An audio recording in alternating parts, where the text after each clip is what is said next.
It's midnight right now. I'm in the end of the earth, in the very northern part of Norway, where the sun doesn't set during the summer. This is actually as dark as it gets.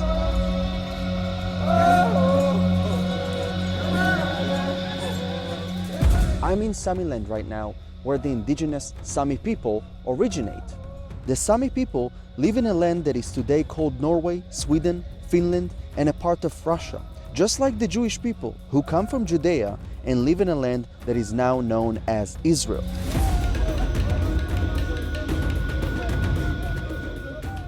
I'm here to speak about Israel with the indigenous people of Sápmi, about my indigenous people of Judah.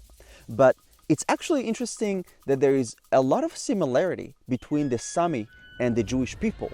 The Sami people have lived here, maintaining their unique cultural practices and traditions, deeply rooted in the land they call home. Similarly, the Jewish people have a profound historical connection to the land of Israel. For thousands of years, Jewish people have lived in the land of Israel, dating back all the way to biblical times. Jewish people cannot occupy Israel just like the Sami people cannot occupy Norway. We are indigenous. I know that it's trendy to say that Israel is occupying Palestine and that Palestinian people have every right to free Palestine. They can say that all day long, but they cannot back it up with historical facts. Because if Israel is occupying Palestine, then who is the Palestinian king who ruled here? Where is the Palestinian history before the age of television?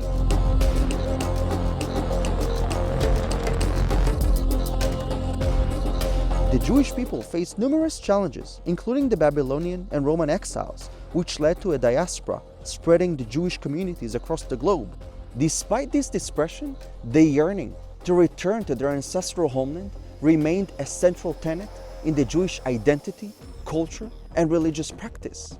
Just like the Sami people, who have maintained their traditions and cultural practices in Sápmi, Jews across the world maintain their distinct identity and connection to Israel through prayers, festivals, and daily life. Jerusalem, the capital city of Israel, holds immense significance for the Jewish people, being the heart of their faith and history.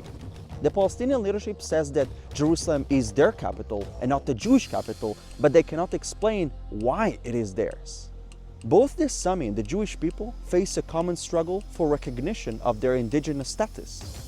The Sami people's recognition as indigenous has been acknowledged by various countries and international organizations, and this recognition has provided them with the right to preserve their language, culture, and traditional practices. Similarly, the Jewish connection to Israel as their ancestral homeland has been recognized and supported by various nations worldwide, but still it's not enough, because we see hypocritical organizations like the UN that cast doubts about our connection to Israel. This recognition acknowledges the historical and cultural ties of the Jewish people to the land of Israel, because wherever you put a shovel in Israel, you will find Jewish history, that of King David from over 3,000 years ago, the temples that were built on Mount Moriah in Jerusalem, ancient synagogues, and much more.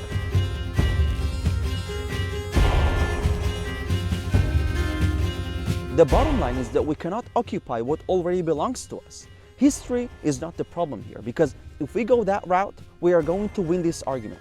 My problem, however, is how are we going to find a solution? Because it is a fact that today both Jews and Palestinians live in this land, and we must find a solution to this. So this is what I'm here to talk about the indigenous connection of the Jewish people to Israel, just like the Sami have their indigenous connection to Sápmi, and to hope for peace between Israel and Arabs, because the days of conflict should be over, long over. We should be past that. And I ask you to pray for Israel, pray for the peace of Jerusalem, and also keep the Palestinians in your prayers, because I don't hate them. I want to find a solution so that we can all live peacefully, just like the Norwegian people live peacefully, minus the mosquitoes and the nicer weather that we might have in the Middle East. So sending you shalom and greetings from Samiland, which is the end of the earth for us Israelis.